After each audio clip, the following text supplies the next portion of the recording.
Hello, I'm finished with my copy of the Flame pick. I've put a new handle on it. It would have been a different color and everything, but Banggood messed up my order on heat shrink, and they gave me the wrong diameter, which I'm still going to keep. But it won't shrink down small enough to fit this. So I went down to the automotive store today and I got some heat shrink. And I put 2 layers on the copy. And they had a $2.48, I believe it was, or 98 cents. Anyways, El Cheapo lock. And I was looking at the bitting of the key, and it's low cut on the front and higher on the back. It's only a 4-pin, and it's an El Cheapo made in China. But I thought I'd try to open it with the copy of the Flame and do so on camera. Usually I use a knife and almost cut my fingers off doing this. You can take a sharp pair of scissors, but these wire tin snips work real well.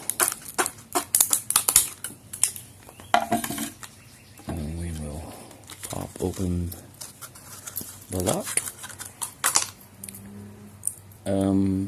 Usually you should try to test the keys and make sure the lock actually functions, especially when you see made in China on it.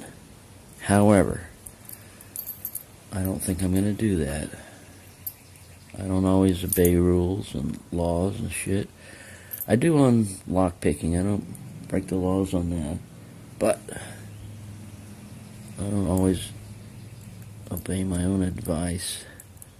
This tension bar is a bit wide for what I need on these. Sometimes you have these tiny keyways, and this homemade tension bar, I'm going bottom of the keyway, occupies most of the space that I need. This copy is, I've got it down to like 23.5 thousandths or so. I kept a little bit on it in case I took too much off for polishing, but the ideal range is around 23 thousandths for most picks. And where did I put my... I gave a tension bar away last night as a coworker of mine is leaving, and he was interested. He's leaving the company. He was interested in lock picking, and I had a Bogota I was making at the same time that I hadn't finished. And I gave him that Bogota, which I'm going to touch up for him if it's not working, but it's working on his lock. And this should be really easy. It's going to be embarrassing if a $2 lock defeats me. And again, I'm not getting the tension, the correct... I may have to go to top of the keyway tension on this thing to get it properly, to give me enough room to manipulate the pick in there. Yeah, because there's not enough room really for me to do this. Let me try a smaller tension wrench, or even the top of the keyway tension wrench. One of my thinner ones. I have more experience with bottom of the keyway tensioning. Top of the keyway tensioning, especially on raking and stuff, can be tricky. You'll knock the rake out. You'll knock the tension bar out. Okay, it's going to be a 5-minute video on an El Cheapo lock that I'm messing up, and I even know the bitting on it. I am noticing something on this pick. It fits in this keyway perfectly, so the resistance that I'm getting is because of the thickness of the tension bar. I'm going to go with the tiniest one I've got.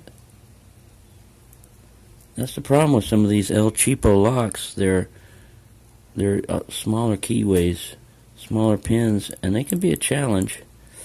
My problem is I cannot resist buying locks even though I've got locks. My luck is I could go buy an eBay lot of a bunch of locks and probably have fun. But when I go to my store and I see a brand new package for a lock that's like $2 and something, I can't resist it. And this pick, I put super glue on the end of it, and I didn't wait long enough. So now I'm getting super glue a little bit on my hands.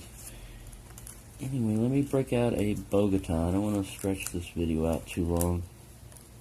So I'm going to break it down into segments. When this thing, yeah, it's already 5 minutes. I'm going to start this video again, and maybe I won't even send this one out.